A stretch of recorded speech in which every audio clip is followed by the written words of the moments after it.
answered questions because the previous we have studied related to direct answered. Ya, malam ini kita akan coba mengupas tentang indirectly answered dan juga vocabulary questions. Kita akan coba bahas lagi tentang pertanyaan-pertanyaan tidak langsung di dalam TOEFL dan juga termasuk nanti tentang vocabulary questions ya, karena kita belum bahas vocabulary questions. I hope this evening will enough ya, for talking about that things. Kan cukup waktunya untuk membahas seputar hal-hal itu.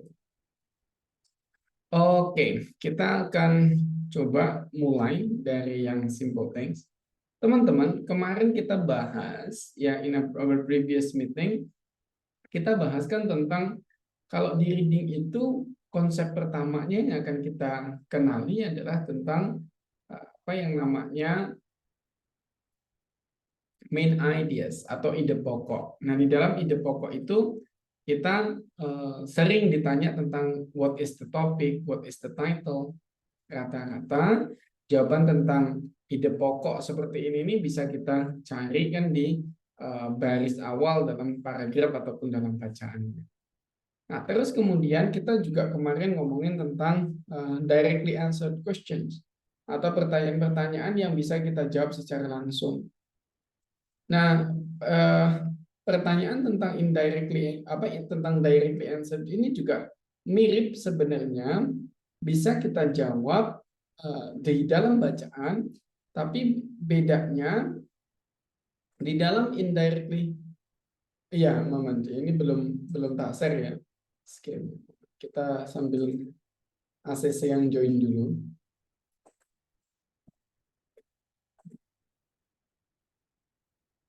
Kita sambil ngobrolin intro dulu ya teman-teman. Yang kemarin udah kita bahas.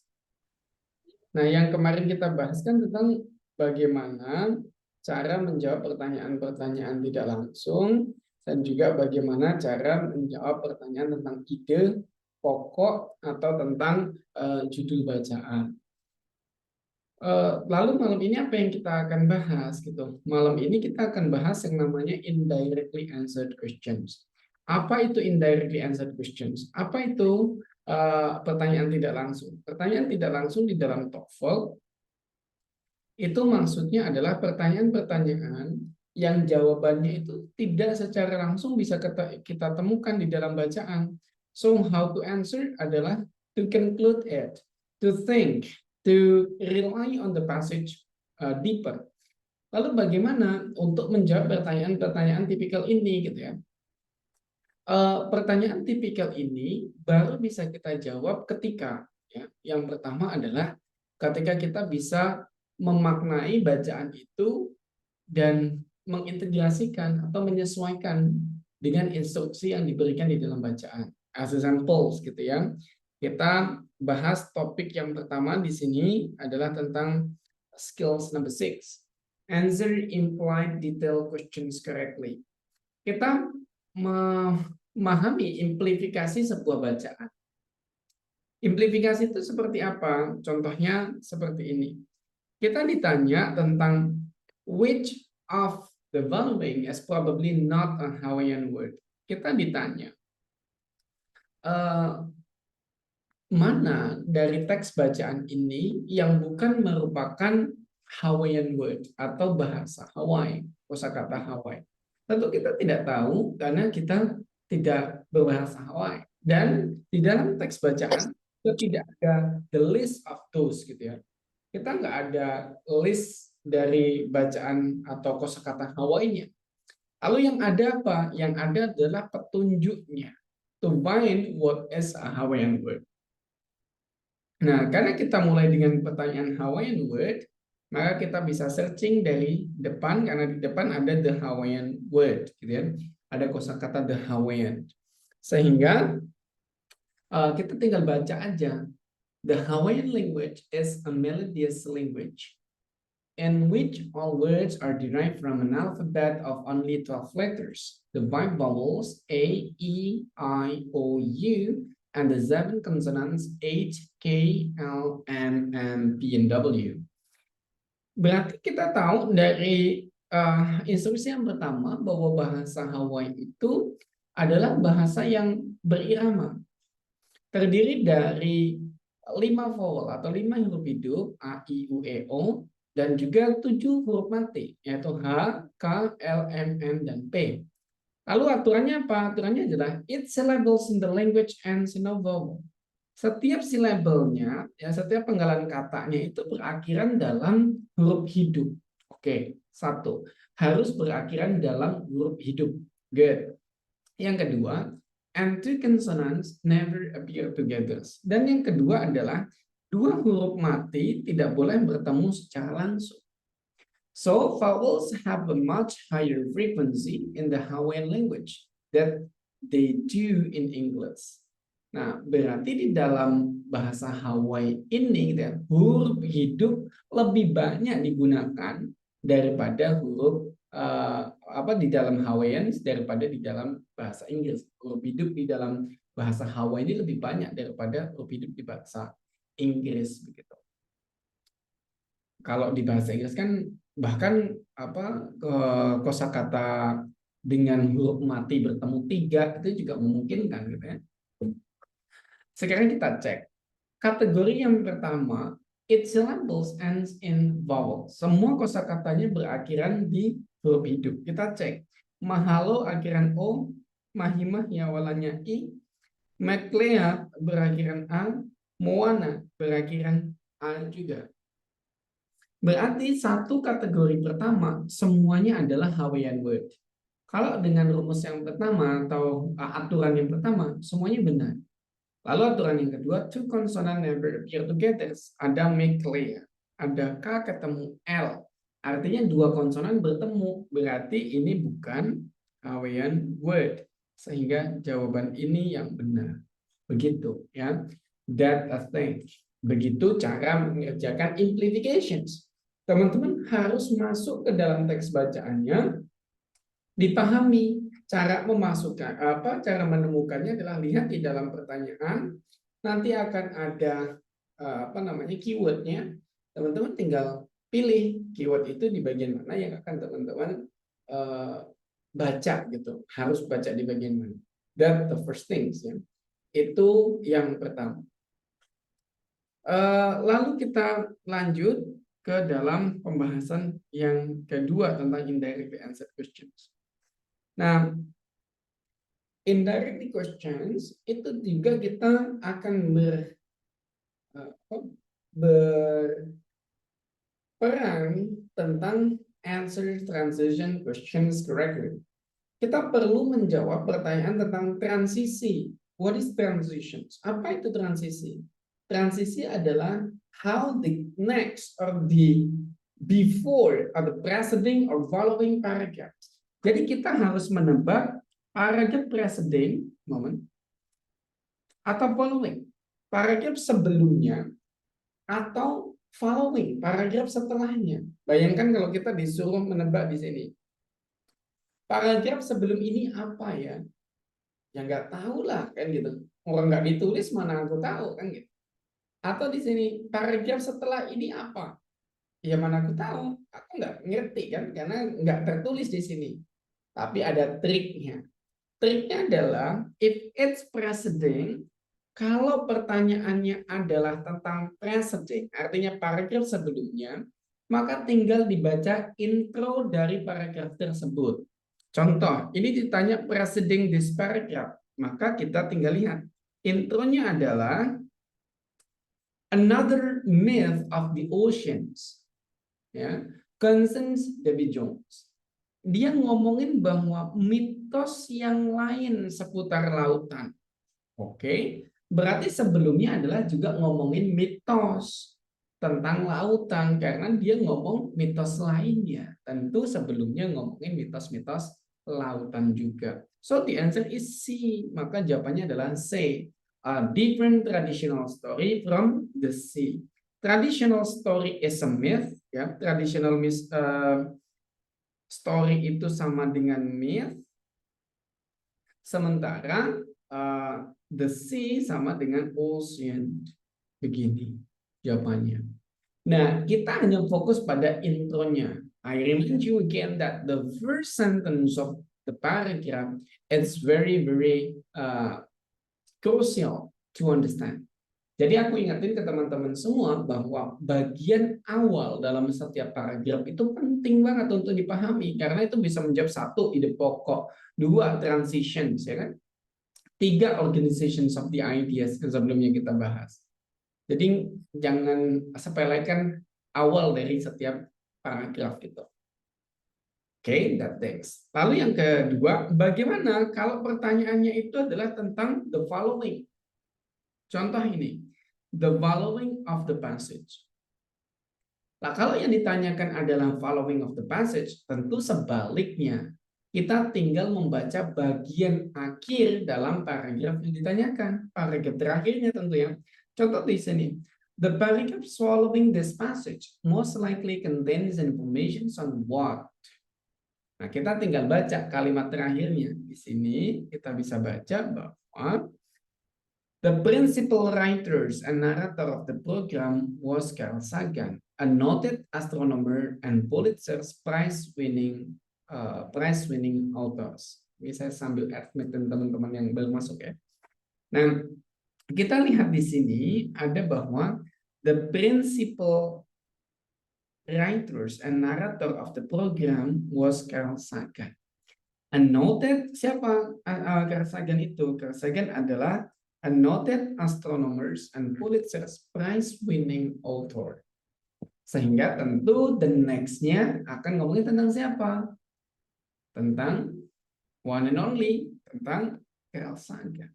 Karena sebelumnya udah di introin di akhir, nggak mungkin kemudian kedepannya tiba-tiba ngomongin another issues or something. Ya udah, dia pasti ngomongin apa yang sudah di bridge atau diperkenalkan di akhir paragraf. Begitu. So the answer is C. Begitu juga kalau teman-teman mengulang tadi jawaban yang preceding bagaimana? Tinggal baca di sini. The paragraph preceding this passage most probably discusses.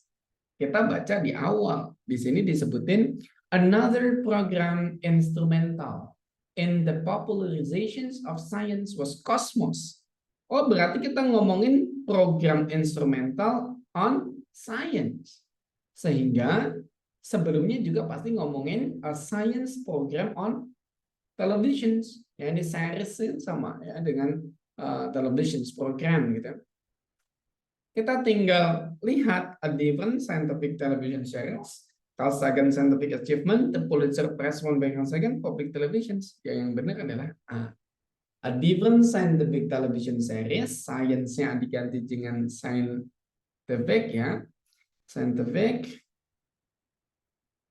Sementara another programs diganti dengan television series. Begitu. This is how you answers on indirectly answered questions, both ya preceding and also following paragraph. Terus ada nggak yang lain ya tentang indirectly questions ini? Hanya dua hal itu yang teman-teman perlu pelajari. Sekarang sebelum kita lanjut ke vocabulary questions, apakah teman-teman ada pertanyaan? Kita langsung jelaskan di awal, nanti biar tinggal setelah ini practice gitu ya teman-teman. Any questions? Ada pertanyaan?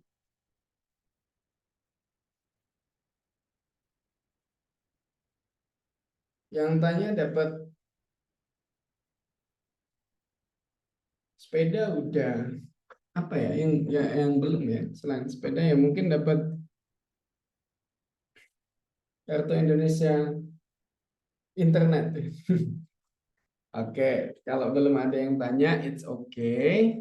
Kita sambil jalan dulu ya teman-teman ya. Kita lanjutkan pada vocabulary questions. Teman-teman, the vocabulary question is the most difficult thing you have to answer. Adalah bagian tersusah bahkan aku bisa bilang untuk teman-teman jawab di dalam TOEFL. Kenapa? Karena di dalam vocabulary question, satu, most of you trapped on your prior knowledge, but actually it's mistaken. Sulit kenapa? Karena pertama, teman-teman itu terjebak dalam pengetahuan kosakata teman-teman. Seandainya ada kata look gitu ya. Look pasti teman-teman akan fokus pada artinya mencari. Padahal tidak selalu seperti itu. Bisa look up, bisa look for. Kalau look for ya bisa mencari. Look at bisa melihat. Itu kan selalu berbeda maknanya tergantung pada konteks. Makanya sebelum kita ke trik satu yang aku ingetin, teman-teman nggak boleh menebak vocabulary tanpa membaca teks bacaan. Karena walaupun itu tugasnya adalah tentang vocabulary, tapi tetap vocabulary itu diambil dari teks bacaan. Maka bacaan itu disesuaikan dengan pembahasannya seputar apa. Artinya seperti itu. Di Indonesia terjadi nggak? Terjadi. Contoh, kalau kita lagi ngomongin tentang kemampuan, mungkin kata bisa itu artinya ability. Artinya adalah kemampuan, ability. Saya bisa berenang. Contohnya gitu ya, artinya I can swim. Tapi ketika kita ngomongin tentang reptiles atau kita ngomongin tentang snack gitu, bisa menjadi artinya poison atau racun. Ya, ular atau bisa ular sangat mematikan, bisa di situ artinya racun. Sehingga ketika kita ditanya apa arti kata bisa, kita tetap harus melihat konteksnya itu apa. Kalau konteksnya dalam kemampuan, ya artinya sesuatu yang bisa dilakukan atau sesuatu yang dapat dilakukan. Tapi kalau bisa dalam konteks reptil, artinya racun. Nah, ini yang teman-teman harus paham. Sehingga tetap harus membaca teks bacaan. Yang kedua, ada 3 cara nih kita memahami vocabularies. Yang pertama, teman-teman harus tahu finding definitions from structural clues. Nanti saya akan ajarkan bagaimana teman-teman itu menemukan makna dari struktural, ya. Jadi makna yang langsung disampaikan dalam bacaan. Yang kedua, determining from word parts. Kita akan mencari makna dari penggalan kosakata tersebut.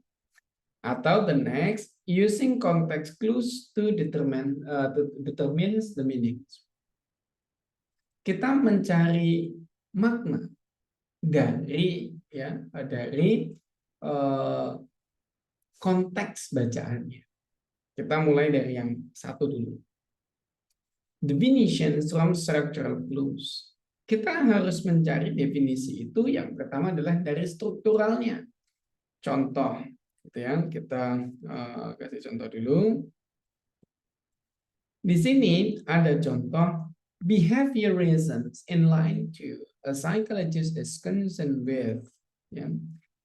Kita tahu behavior, teman-teman pasti tahu semuanya bahwa behavior itu artinya kebiasaan. Lalu teman-teman, kebiasaan itu apa sih? Kebiasaan adalah unconscious thought patterns.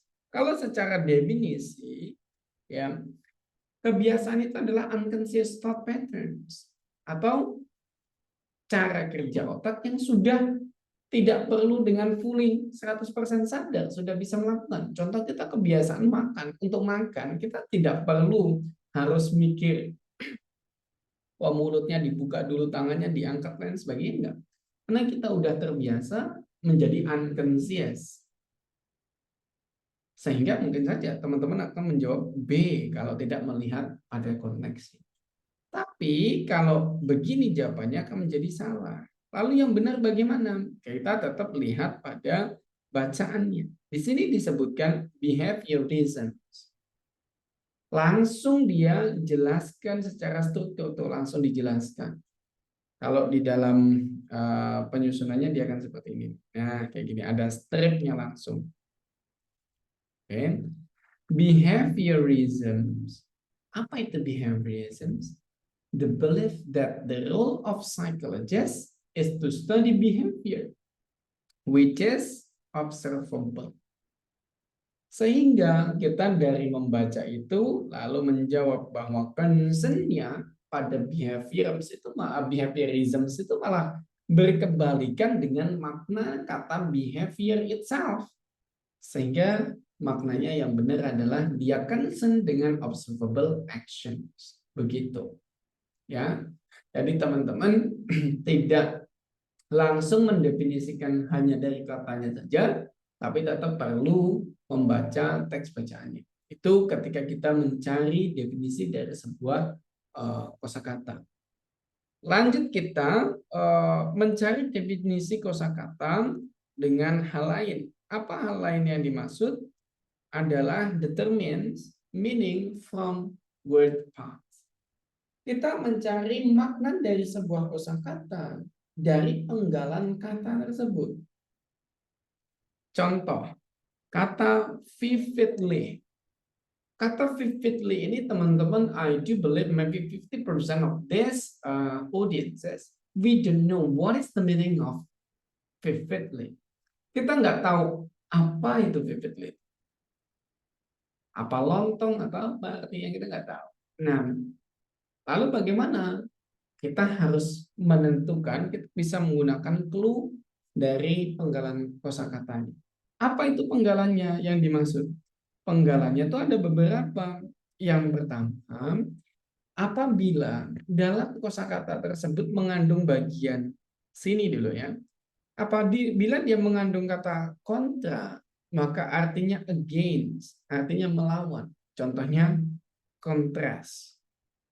Kalau dia mengandung kata mal, artinya bad. Contoh malcontent. Mengandung miss, artinya error. Contohnya mistake. Mengandung kata sub, artinya under. Contohnya subway. Mengandung kata deck, artinya 10. Contohnya decade. 10 years. Ya. Multi, artinya many. Contoh multiple. Ya. Mengandung kata sol, artinya one. Contohnya solo. Mengandung kata three, artinya three. Triple, triangle, trivia. Lalu selanjutnya kita part yang di sini. Apabila dia mengandung kata dic, artinya say. Contohnya dictate. Dominant, artinya master. Contohnya dominant. Judge, itu artinya judge. Contohnya judgment. More, itu artinya death. Contohnya mortal. Spec, artinya see. Contohnya spectator. Fer, artinya turn. Contohnya divert. Fifth, yang tadi kita sebutkan, mengandung kata life. Contohnya revive. Sehingga tadi pilihan tadi, kita ada kata fifth di sini, harus connect sama life atau live ya, sama, cuman beda posisi aja. Sehingga mana yang mengandung itu? Uncultured way not, incorrect way not. Yang mengandung adalah kata in a life-like way. This is the answer. Sehingga teman-teman sampai di sini nanti perlu nih bagian sini di capture, diapalin nih bahwa kontra adalah again, more adalah death, bahwa multi adalah many, three adalah three, dic adalah say, sub adalah under, dan seterusnya ya. Itu nanti teman-teman hafalkan. Atau be familiar at least, atau paling tidak yang mengenal. Lanjut kita ya. Setelah itu kita akan lanjut pada skill nomor 10. Kita menggunakan context to determine meanings of difficult words. You have to know that even if it's simple word, walaupun itu kata yang sulit atau kata yang mudah, tetap saja kita itu perlu melihat pada konteksnya. Di sini kita lihat pada difficult words dulu. Kata difficult, let's say di sini ada soalnya adalah incumbent. Wah, apa ya artinya incumbent? Nggak tahu aku apa incumbent. Mungkin kita banyak yang ngerti ya kalau kata incumbent karena sekarang kita ada lagi pilpres, jadi ada kata incumbent dan lain sebagainya itu sering muncul, jadi kita tahu. Tapi kalau seandainya kita nggak tahu, ya tinggal dibacanya konteksnya, dibaca pelan-pelan di sini. In a government elections, the incumbent generally has a strong advantage over a newcomer. Langsung dia jelaskan. A person who is already in office and thus has a certain degree of prominence has a better chance of being elected than does someone who is unknown to the electorate. Berarti kita tahu bahwa yang dimaksud incumbent adalah a person who is already in office.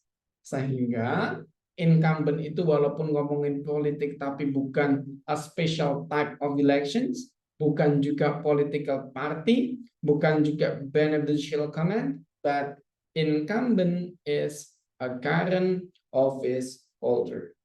Like that. Begitu ya. Apa namanya, pemaknaannya.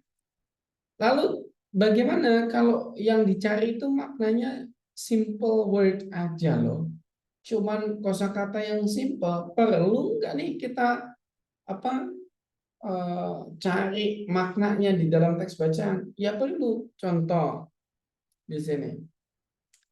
The word steps in line 1 could be best replaced by. Kalau kita kan pasti tahu ya, step itu kan artinya langkah. Tanpa melihat bacaan, mungkin teman-teman, oke, langkah adalah walks, adalah jalan. Jawabannya B berarti kalau kita tidak melihat pada konteks. Tapi ternyata ketika diambil dalam konteks, the company is taking steps to improve its outlook. Tentu perusahaan itu mengambil langkah, tapi bukan maksudnya langkah itu adalah jalan kaki atau jejak kaki atau bahkan tangga, anak tangga, tentu bukan. Ini semua menjadi salah. Yang benar steps di sini adalah action, karena ini company nggak punya kaki, ya, sehingga dia ngambil langkahnya yang dimaksud adalah actions, begitu. Jadi walaupun it's simple, tetap balik pada teks bacaan. Nggak boleh hanya baca jawab, itu nggak boleh. That things ya tentang skill reading yang kita pelajari. Nah, teman-teman, wait a moment, aku share your screen.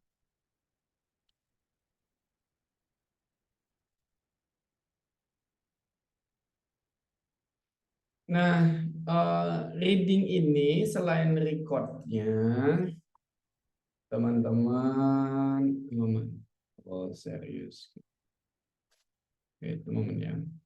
Selain record kelas, ya teman-teman, di reading, teman-teman juga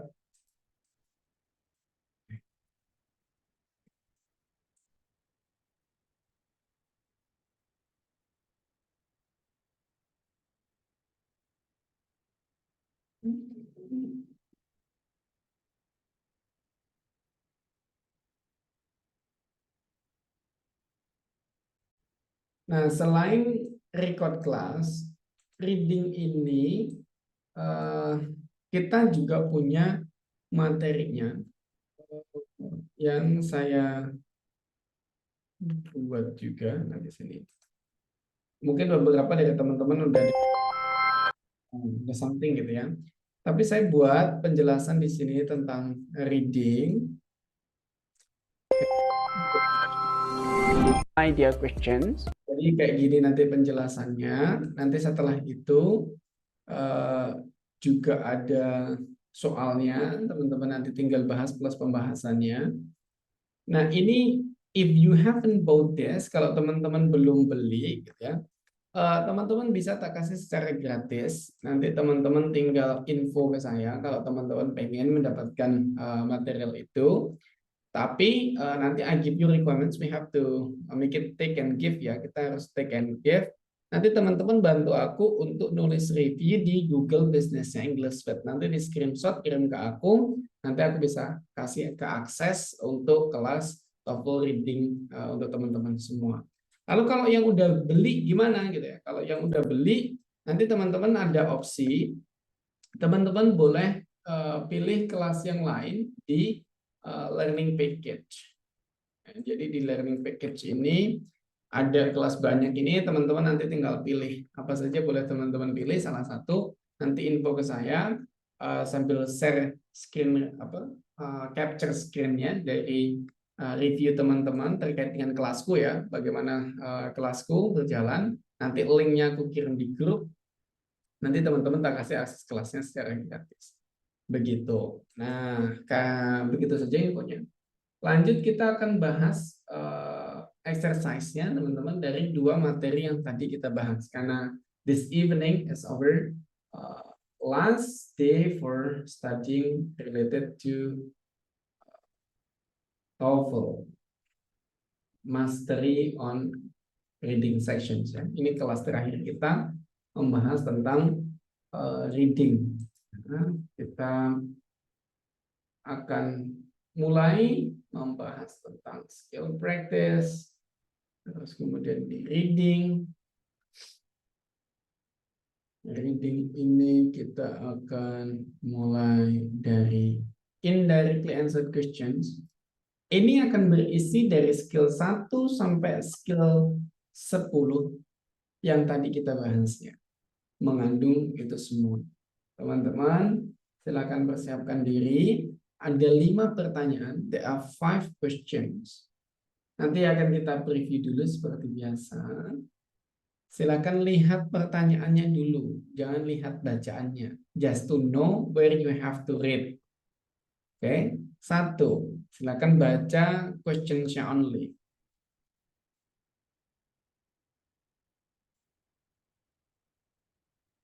Dua,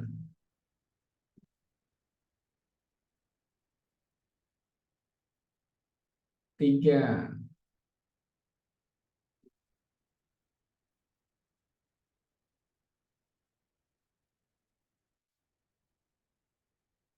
good. Empat,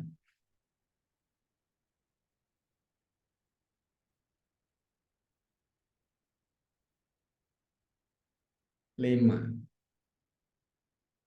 Oke, nice. Nah, sekarang teman-teman akan mengerjakan nomor 1 sampai 5 dan setiap soalnya akan kita kasih waktu coba seperti real test kita kasih waktu 40 detik untuk mengerjakan setiap satu soalnya. Started from number 1 from now. Silakan dalam waktu 40 detik kerjakan soal nomor 1. 40 detik. Times already set.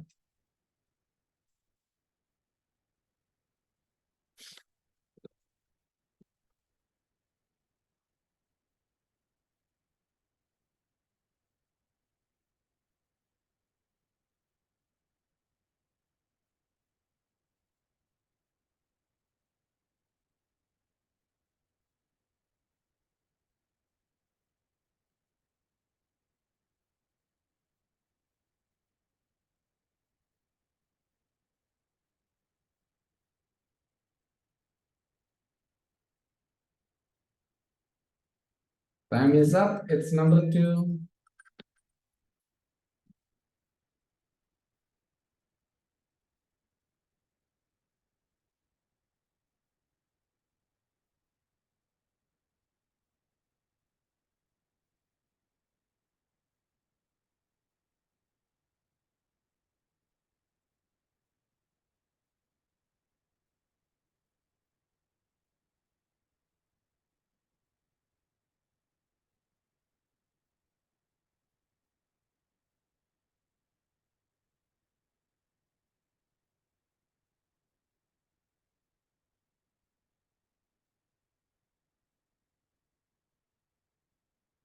Time is up. It's number 3.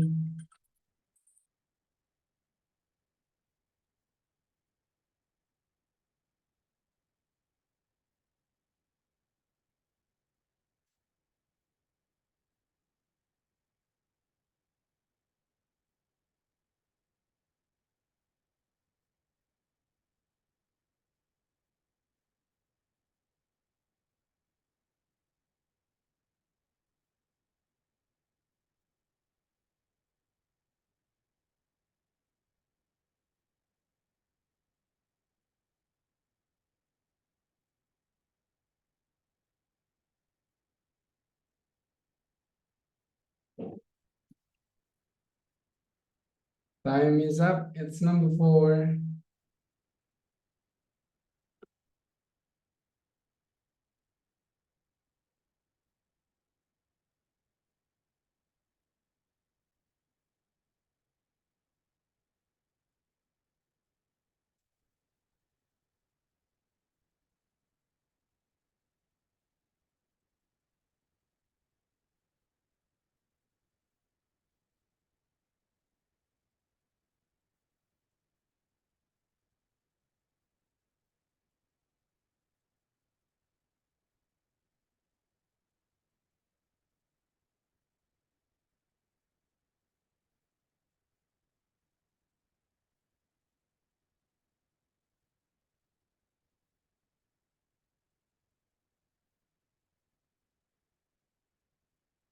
It's up. Now number 5.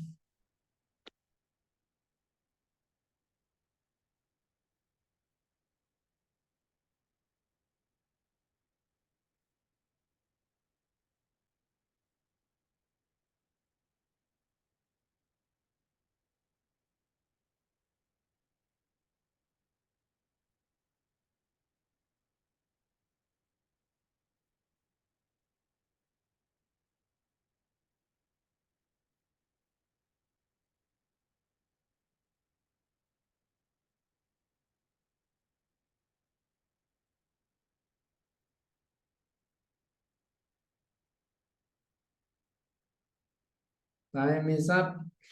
Sudah selesai. Silakan kirimkan jawaban teman-teman nomor 1 sampai nomor 5. Habis itu nanti kita akan bahas ya jawabannya dari teman-teman semuanya. Please silakan kirim number 1 to number 5 ya jawabannya. Kita tungguin ya. Habis itu nanti kita akan bahas bersama-sama.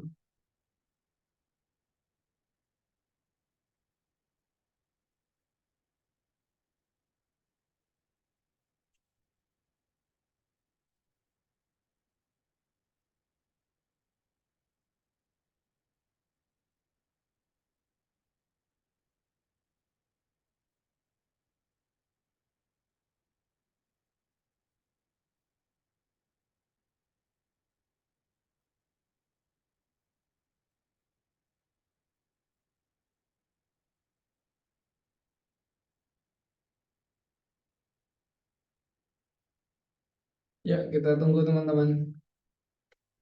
We cannot discuss anything. Ya, kita nggak bisa diskusi kalau kita belum ada jawaban dari teman-teman nih. Kita tungguin ya. 1 till 5.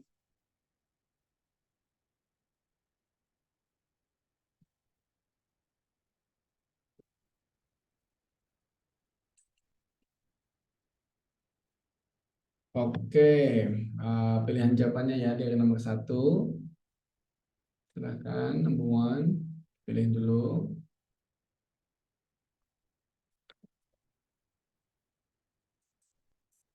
Number 1 sudah.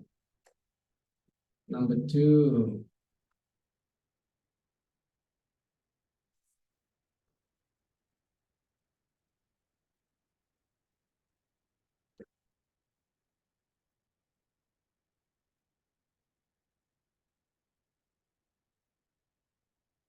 Number 3.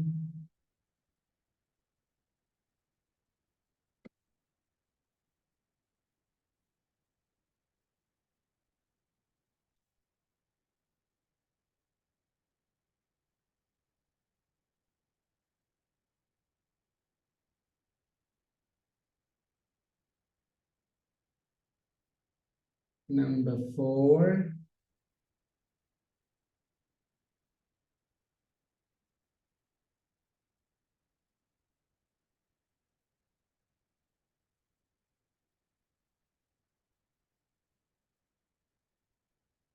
Number 5. Silakan. Dengan jawaban 1 sampai Wisda Maya dan Seuni dan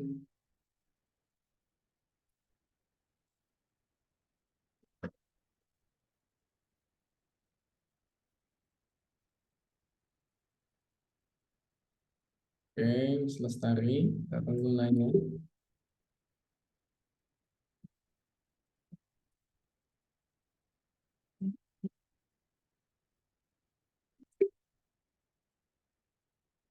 Oke, baru 3 ya, baru 4 orang yang ngirimin. Kita tunggu yang lainnya.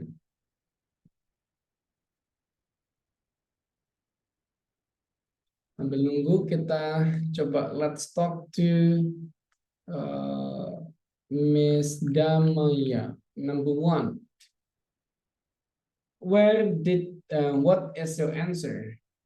Apa jawabannya? Yang pertama, jawabannya A, kenapa?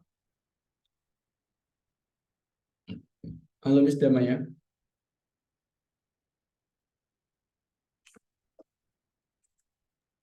Hai Kak, Halo. Apa jawabannya A, kenapa?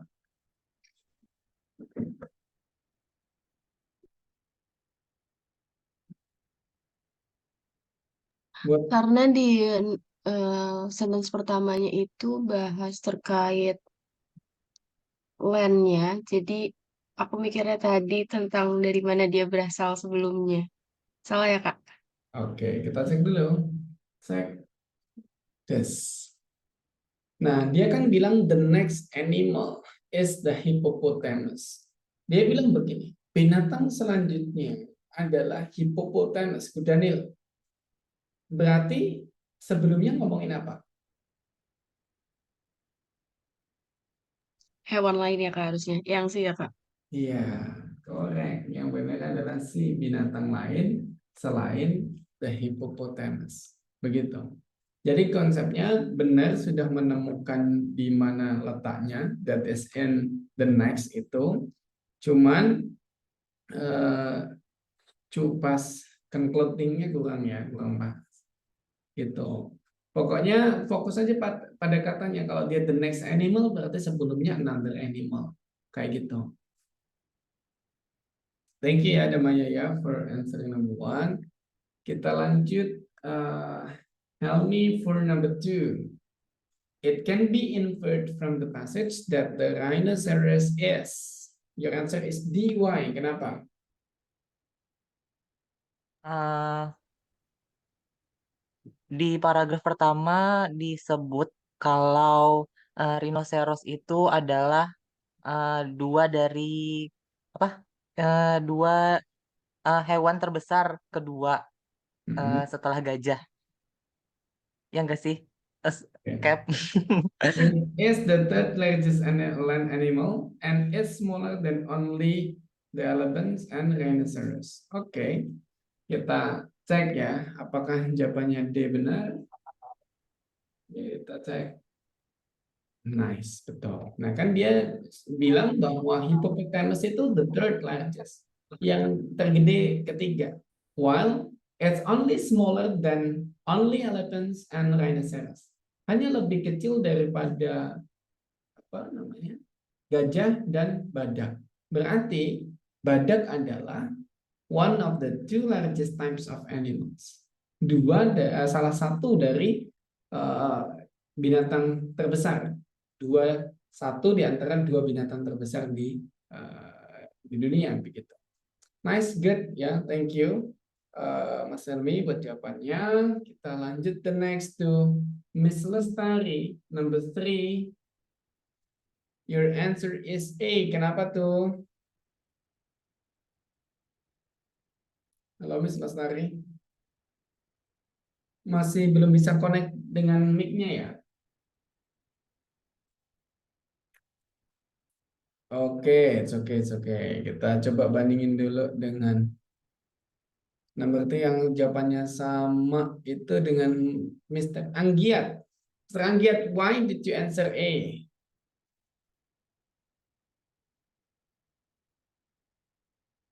Mr. Anggiat, halo? Problem juga nih mic-nya kayaknya ya. Oke, kita coba cek jawaban E benar nggak nih teman-teman? Banyak yang jawab E, ada yang jawab D, kita cek ya. Simpler to pronounce. Cek.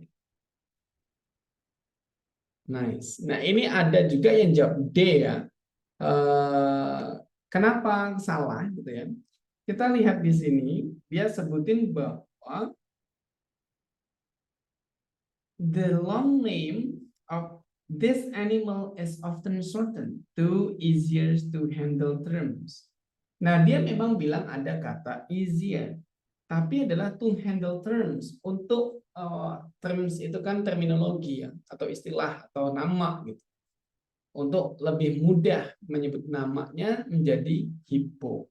Bukan easier for the animal to recognize. Bukan lebih mudah untuk binatang lain mengenali dia. Sebenarnya sih binatang lain tidak peduli pada nama ya. Binatang lain sama binatang lain yang mungkin cuma ngeliat bentuknya doang. Tapi nggak tahu juga kalau ada bahasa antar binatang itu mengenali nama, I don't know ya. Tapi kalau di sini, easier for the animal to recognize itu maksudnya adalah mempermudah binatang lain, binatang-binatang mengenalinya. Tapi aku nggak yakin kalau binatang-binatang itu punya nama ya. That. So the answer is A ya.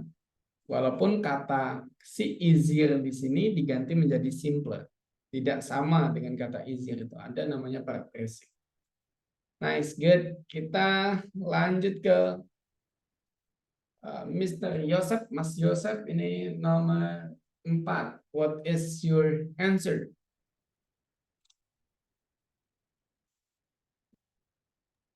B. Halo? B, why? Kenapa jawabannya B?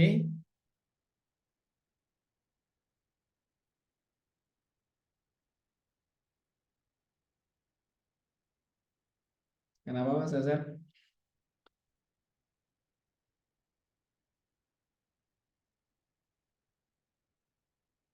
Suaranya nggak kedengeran nih Mas Yosef ini. Oke, ada yang jawab B, Mas Tegar. Ada Hasna yang jawab D. Kenapa Hasna jawabannya D?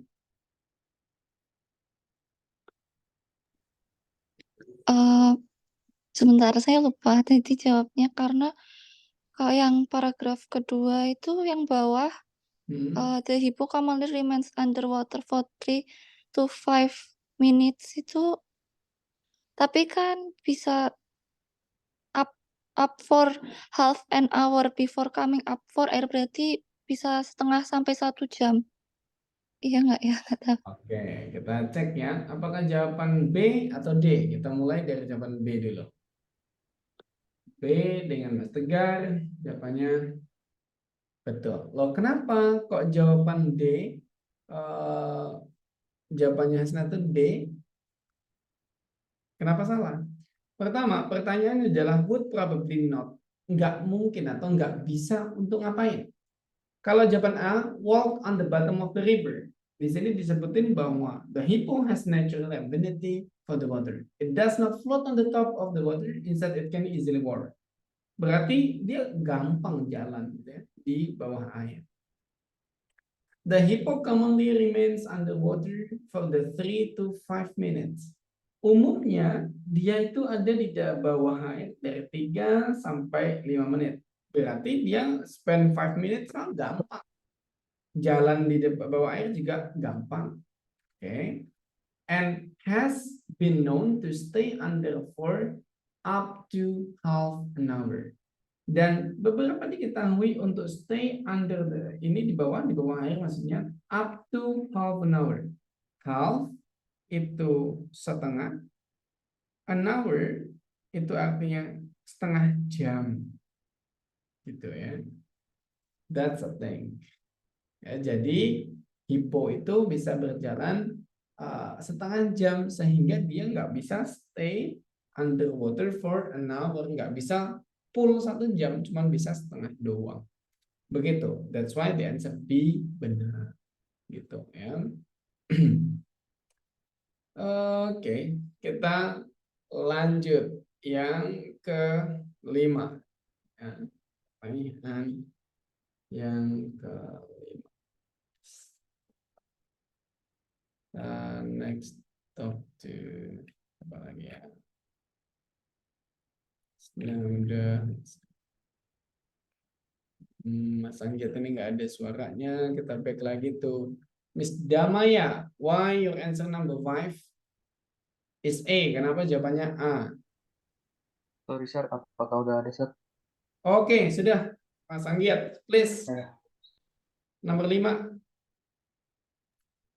Untuk nomor 5, kenapa saya pilih rilis air drop blowhole? Karena pada penjelasan eh, sebelum paragraf terakhir saya yang when a hippo comes up after stay at the bottom of the river, it release air drop blowhole.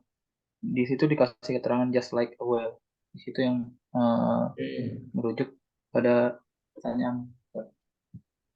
When a hippo comes up after a stay at the bottom of the lake or river, it releases air through a blowhole. Dia melepaskan udara lewat lubang ini ya, blowholes-nya, lubang udaranya.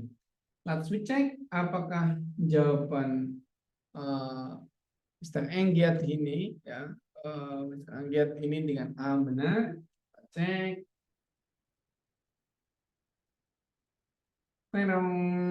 Mistaken. Dan di sini tidak sendiri ya, jangan berkecil hati. Ada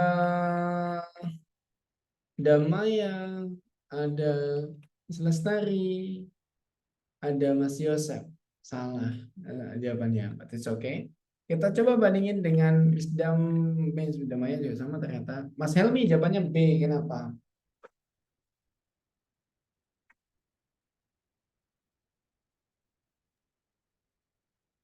Halo. Ya, Yes, please. di paragraf terakhir, di kalimat terakhir cap disebutkan in addition the hippo resemble the whale in that they both have a thick layers of bubbler. Oke, benar juga nih kayaknya ya.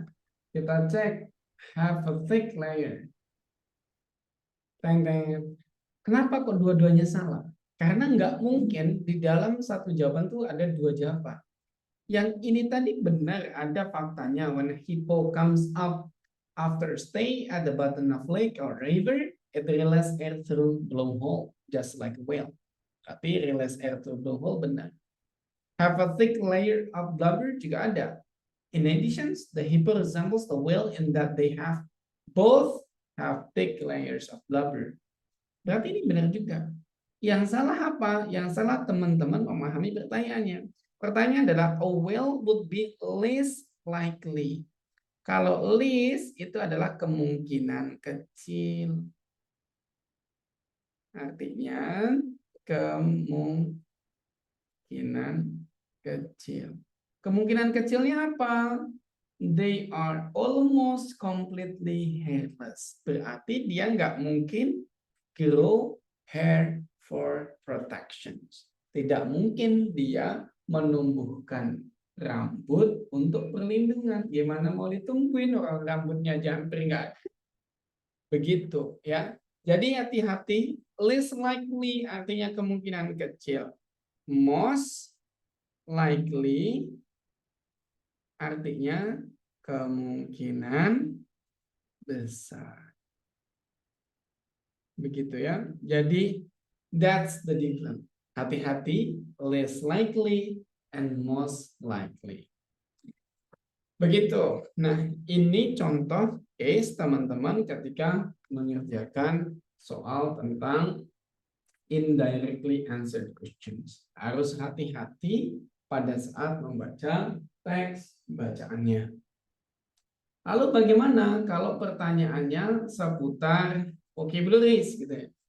Kalau pertanyaannya seputar vocabularies akan menjadi seperti ini. Nah, ada 10 pertanyaan. Kita coba kerjakan satu persatu. Kalau ini ya, kita kasih satu soalnya 40 detik sama seperti tadi. Silahkan dijawab dulu nomor 1. Ya. Number 1, 40 second. Disimpan dulu ya, nanti kita kerjakan sampai 10 baru kita discuss. Number 1.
We go to number 3.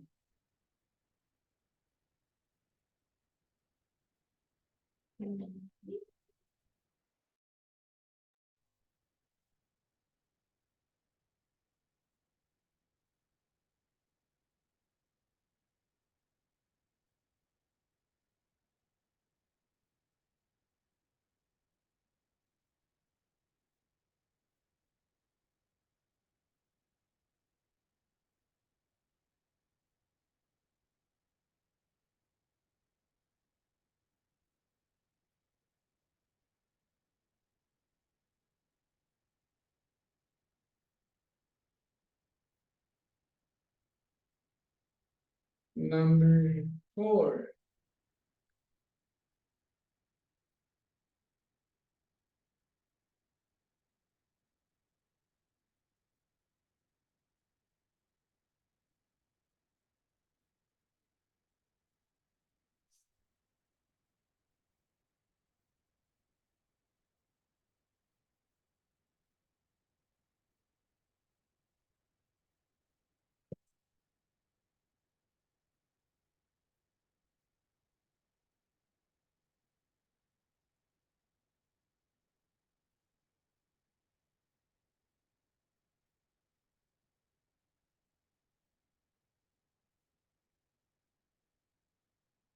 Number 5.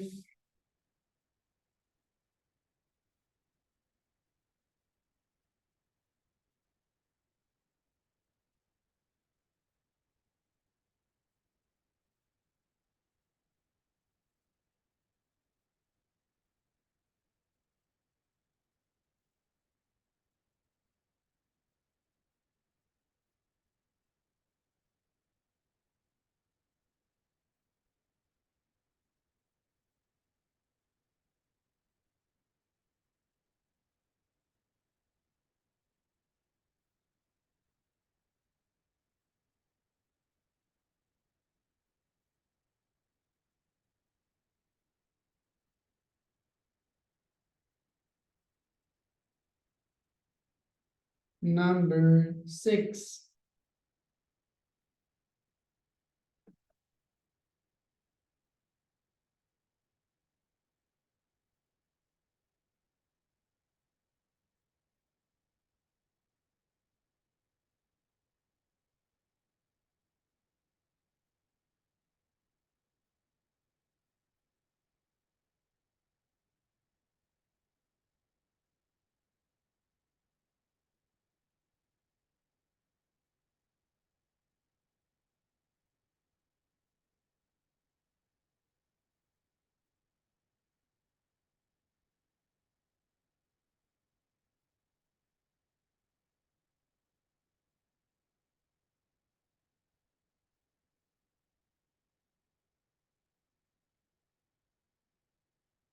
Number 7.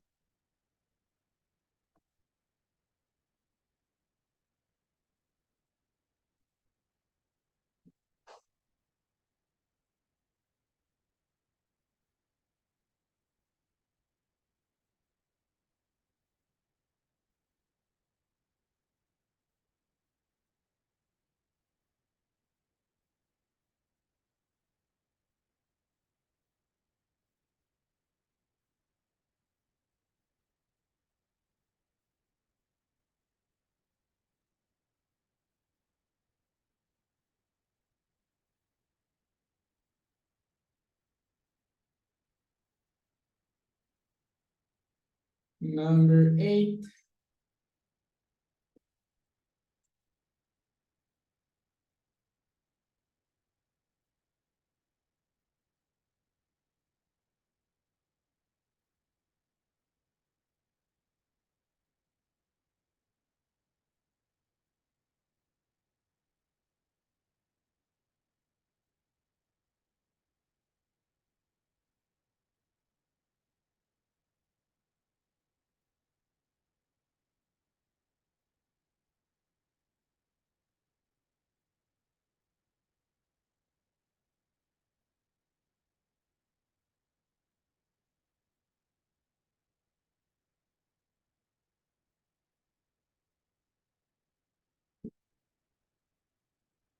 Number 9.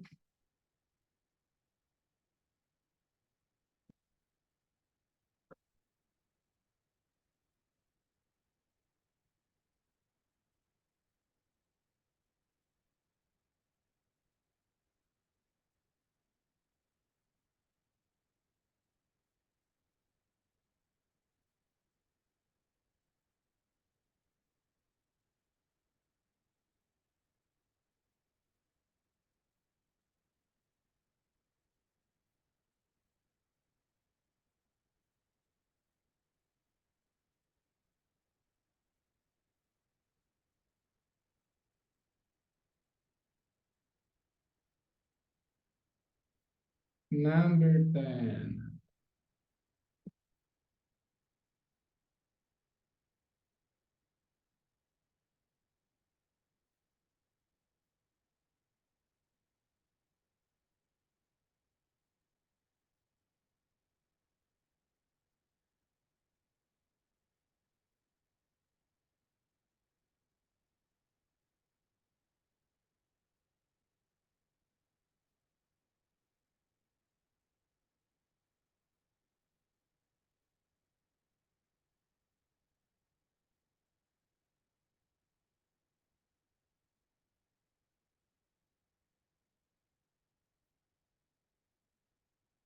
Time is up, waktunya habis. Silahkan jawaban 1 sampai 10 atau yang teman-teman dapat di berapa saja.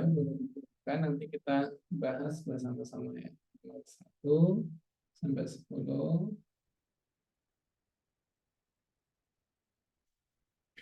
Kita tunggu ya. Your answer.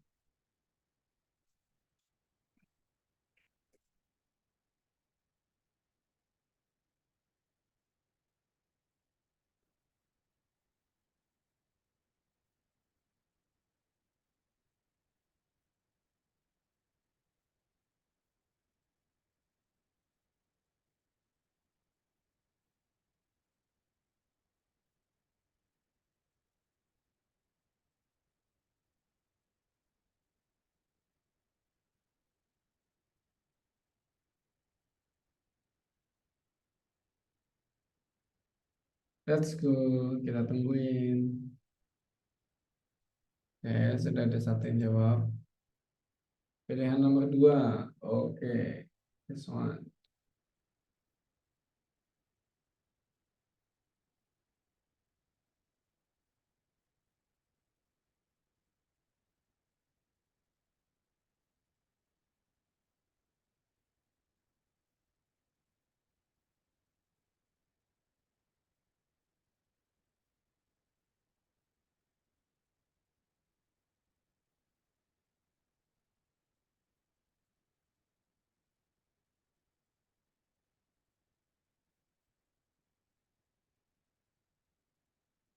Let's go guys.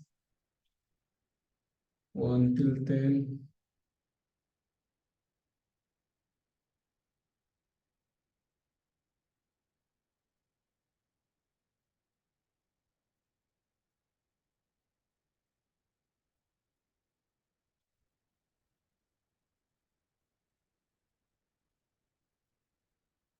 Miss Hasna dan ketemu yang lainnya dulu.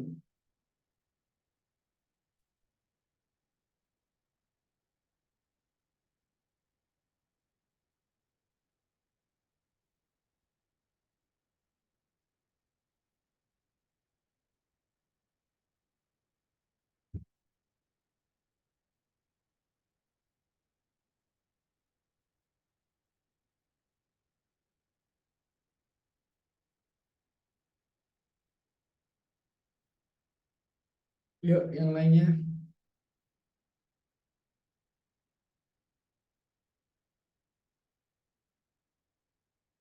Oke, kalau yang lain nggak ada, kita coba diskusinya dengan Miss Hasna dulu.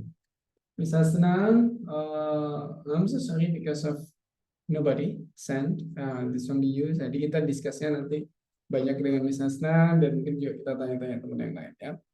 Nomor 1, Miss Hasna, why did you answer C? Kenapa jawabannya C? eh relatif itu kan kayak hubungan gitu, jadinya sih jawabannya connect. Oke. Ya, koneksinya gitu. Oke, kita try ya to answer it C. Check. Oh my goodness, it's mistaken. Tapi ini sudah lumayan karena tidak menjawab A, in the family. Karena kalau relatif kan saudara. Bisa juga jawabannya in the family tapi tidak menjawab. Nah, jawabannya connected juga bagus, lumayan. Cuman kita coba pahami di dalam konteksnya. Ini understanding difficult word on context. The locations of stars in the sky relative one to another. Ya, jadi to one another dari satu ke yang lain do not appears to the naked eye. Ya, jadi kalau connected itu kan terkoneksi ya, koneksi satu sama lainnya nggak kelihatan, jadi nggak clear maknanya apa. Ya, tapi kalau jawaban yang masuk akal kira-kira selain connected apa? Jarak antara satu bintang dan yang lainnya tidak kelihatan dengan mata naked eye ini. Kira-kira apakah limited, apakah compact, apakah in the family? D. Apakah D? Tentu jawabannya adalah B. Compact. Jadi satu compared to another. Satu dibandingkan dengan yang lainnya itu enggak kelihatan. Like that. Ya. Satu dibandingkan dengan lainnya itu enggak kelihatan. It means we don't know jarak satu bintang A ke B ke C itu kita nggak tahu berapa perbandingannya gitu. Things ya bukan hanya A and B itu artinya it's only between both of them, tapi ini adalah to one another, satu ke satu yang lainnya. Ada things, sehingga jawabannya adalah the B. Lanjut kita yang kedua, Mr. Helmi, jawaban nomor 2 is C. Kenapa? Menurut saya yang pas itu C sih, soalnya kalau misalkan kayak pilihan A teleskop, ini nggak membahas tentang alatnya, sama dengan jawaban D juga tidak membahas terkait alat untuk melihat bintang. Oke. Terus ya itu sih kayak menurut saya yang C sih. Oke. Harus kita cek apakah jawabannya C. Nice, unassisted visions. Kenapa? Kita lagi ngomongin bintang, ya, kita talking about stars. Ya. Terus kemudian do not appear. Do not appear itu tidak kelihatan. Tidak kelihatan pada apa? Naked eye. Sekarang kita lihat bagaimana bintang itu nggak kelihatan kalau a camera with powerful lens tentu bisa menjadi kelihatan. Apalagi dengan teleskop tentu kelihatan karena memang itu alatnya. Atau scientific method for observing stars lebih kelihatan lagi, jauh lebih advance kan begitu. Maka yang tidak kelihatan adalah ketika kita menggunakan tidak menggunakan apapun, unassisted vision. Nice answer, jawaban Mas Helmi benar. Kita coba lagi karena yang jawab cuma 2 jadi kita bolak-balik dong gitu ya. Ayo yang lainnya yang ada jawaban boleh di-send lagi. Kita nomor 3, Miss Hasna, your answer is A. Kenapa?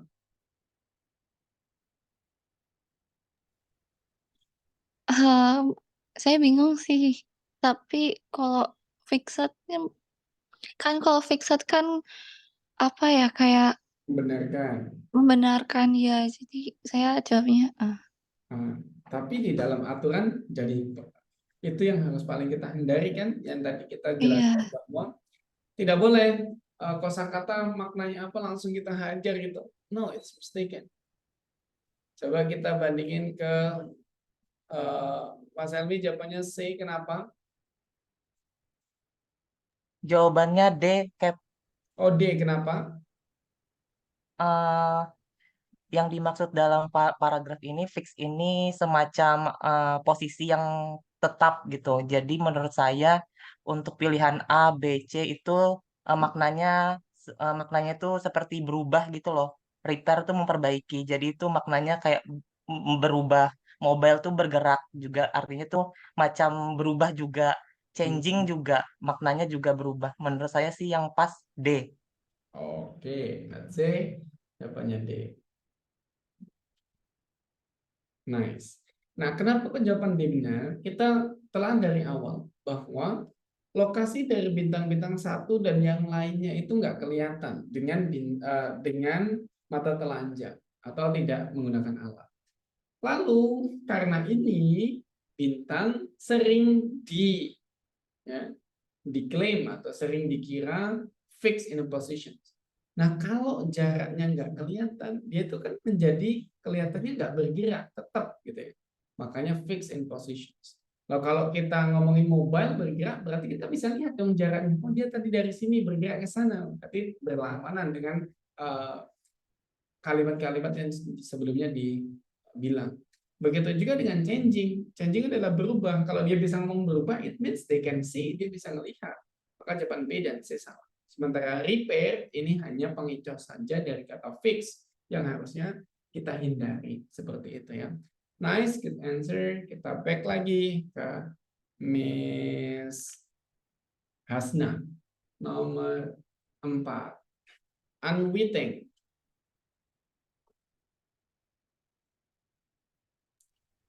Miss Hasna, your answer is Iya. A. Kenapa? Yang A. Ya. Kalau saya ngambilnya dari kata witty. Ya. Jadinya menurut saya jawabannya unknowledgeable. Many unwitting. Pokoknya teman-teman, intinya vocabulary nggak boleh ditranslate hanya dari vocabnya saja. Tetap harus pada lihat konteks dan kalimat secara utuh. Jawabannya benar. Kenapa? Many unwitting stargazers incorrectly assume. Banyak unwitting pengamat bintang salah mengasumsikan. Maka jawaban stargazers di sini tentu jawaban C nggak mungkin ya empty handed. Kenapa? Nggak mungkin bisa menjadi stargazers kalau dia tidak menggunakan alat karena tidak bisa kelihatan. Atau funny jadi tidak nyambung ya. Masa pengamat bintang yang lucu? Nggak mungkin. Atau serius, kalau serius stargazers ya tentu nggak incorrectly assume dong, pasti assume-nya benar. Maka unwitting di sini adalah unknowledgeable. Dia adalah pengamat tapi unknowledgeable, tidak cukup berpengetahuan. Nice, good answer. Kita lanjut nomor 5 ke Mr. Helmi again. Number 5, please. Menurut saya jawabannya B, Cap, karena di situ membahas terkait jarak, tremendous distance. Jadi menurut saya yang pas itu huge. Oke, besar ya kan? Kita cek.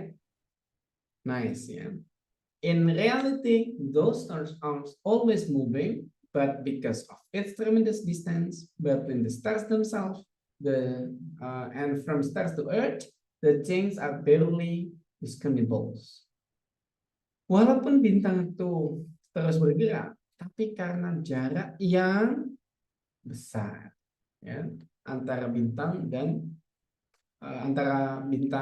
dan juga antara bintang ke bumi. Nice. Miss Hasna, number 6, please. sebenarnya saya asal sih jawabnya. Saya D. D? Ya. Astonishing. Oke, kita cek.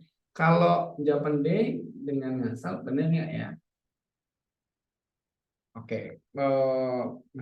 Salah ya. Sekarang saya coba bantu menjawab, nanti Miss Hasna yang menentukan.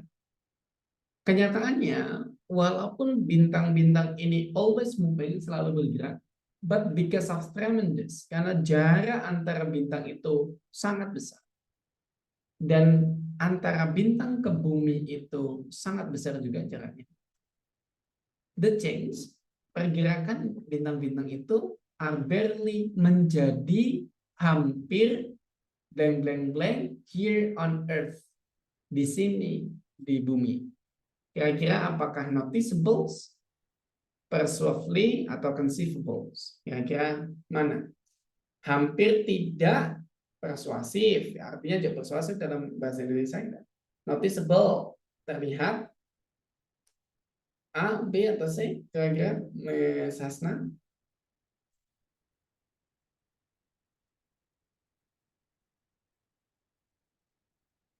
Bintangnya bergerak terus, tapi karena jaraknya besar antara bintang-bintang dan juga antara bintang ke bumi, sehingga pergerakan itu hampir tidak blank-blank dari bumi.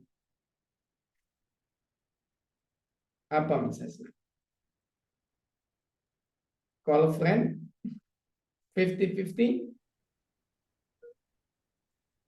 Hmm. 50-50? Mau 50-50, tak hilangin jawaban satu lagi. Biar menjadi 50-50 untuk hadiah 1 miliar. Kita hilangin jawaban C. C salah. Antara A dan B. A. A. Oke. Pak merah kan pada bintang. Jawaban A untuk mendapatkan hadiah 1 miliar. Kita cek. Neng. Oh ya, selamat. Dia mendapatkan 1 miliar besar. Benar ya. Jadi karena jaraknya luar biasa besar, maka pergerakan itu jadi nggak kelihatan. Begitu. That's understanding the meaning from structures, dari struktur kalimatnya. Harus hati-hati memang, dan tetap vocab secara selain dari kata yang ditanya, vocab-vocab yang lain juga menjadi penentu ya. Maka belajar vocab juga penting. Tapi untuk memaknai vocab tidak boleh langsung dari makna asal saja. Nice. Kita lanjut ke Mas Helmi, number 7. Silakan.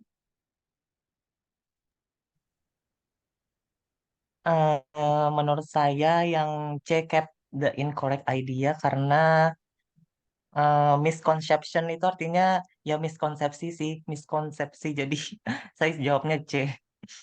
Oke, ini juga betul, bisa dibantu dengan kata apa namanya, missing word parts ya, dari bagian kosakata. Kata miss artinya adalah incorrect atau error, sehingga miss adalah incorrect idea atau ide yang error. Nice, jawabannya benar. Lanjut kita ke nomor 8. Miss Hasna.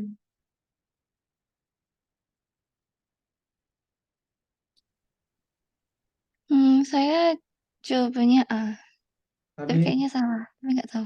karena round adalah lingkaran, sirkuler adalah lingkaran, salah. Berarti yang benar apa?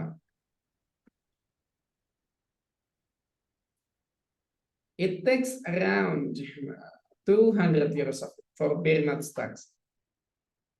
Ini memerlukan kurang lebih atau sekitar 200 tahun. Nah, sekarang kira-kira makna around ini dalam bahasa Inggris menjadi apa? Ya. Precise. Nah, itu dalam bahasa Indonesia presisi. Berarti jawaban B salah ya. Nah, karena ini jawabannya menjadi betul. Lestari muncul dengan jawaban D. That's approximately. Nah, teman-teman kalau mengalami kesulitan, wah vocabnya apa ini, nggak tahu semua gitu. Berarti teman-teman in the level of your vocabularies itu masih belum bagus. Nah, teman-teman bisa browse vocabularies for TOEFL, atau teman-teman bisa intermediate vocabularies nanti teman-teman, atau academic vocabularies. Nanti teman-teman bisa langsung mencobanya di situ dan teman-teman mulai kenali. Nice, bagus. Kita lanjut ke nomor 9. Mas Helmi.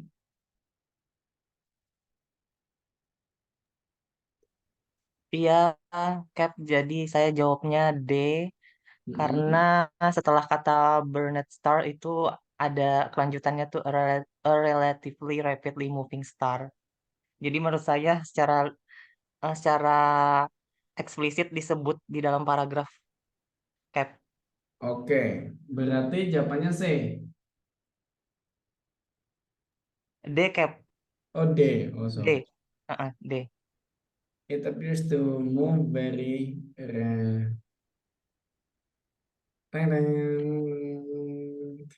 Kenapa salah? Karena it appears to move very rapidly. Sementara yang dia bilang adalah relatively rapidly moving. Cukup lumayan cepat. Nah, kalau appears to move very rapidly adalah sangat cepat. Sehingga yang benar adalah relatively moving dibandingkan yang lain tentu yang jawaban benar adalah it move faster than many other stars. Begitu ya. Jadi kata relatively menentukan jawaban to move very rapid artinya bergerak sangat cepat, cepat banget gitu ya. Nah, kita tidak ngomong bahwa bintang ini cepat-cepat banget bergerakannya, tapi kita ngomong bahwa bintang ini bergeraknya slow santai, tapi ada Bernard stars yang relatively moving stars. Bisa dibilang lumayan cepat lah dibandingkan yang lainnya, berarti artinya it move faster than many other stars, like that. Nice, kita lanjut ke nomor 10, Miss Hasna, penutupan.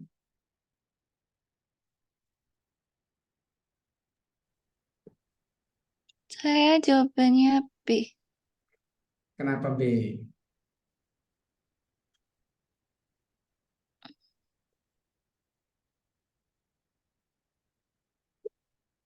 Soalnya kalau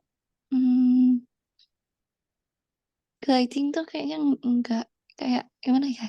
Gliding tuh kayak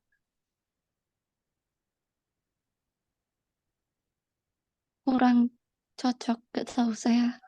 Oke, kita cek ya. Nice. Berarti kita menggunakan feeling beda satu. Kita gini teman-teman, dan sesuatu jelasin ya. Kalau teman-teman ditanya bagian vocab di sini gitu, nah nggak tahu, maka di highlight saja, lalu artikan di bagian yang sebelumnya. When apparently movement, blank blank blank movement. Ketika pergerakannya blank blank blank ya, ketika pergerakannya blank blank blank dari bintang ini contrasted dibandingkan dengan the movement of the planet, dibandingkan dengan pergerakan planet, maka the stars are seemingly motionless. Maka bintang-bintang itu kelihatan seperti tidak bergerak. Berarti pergerakan seperti apa kalau dibandingkan dengan pergerakan planet yang besar bisa menjadi tidak kelihatan. Tentu bukan negatif. Kalau negatif kan nggak bergerak, ya ngapain dibandingin gitu ya? Ngapain diomongin bergerak? Begitu evident besar. Kalau dia pergerakan besar dibandingin yang besar, paling tidak ya masih kelihatan. Sehingga pergerakan yang dimaksud tentu pergerakan yang slight, yang kecil aja.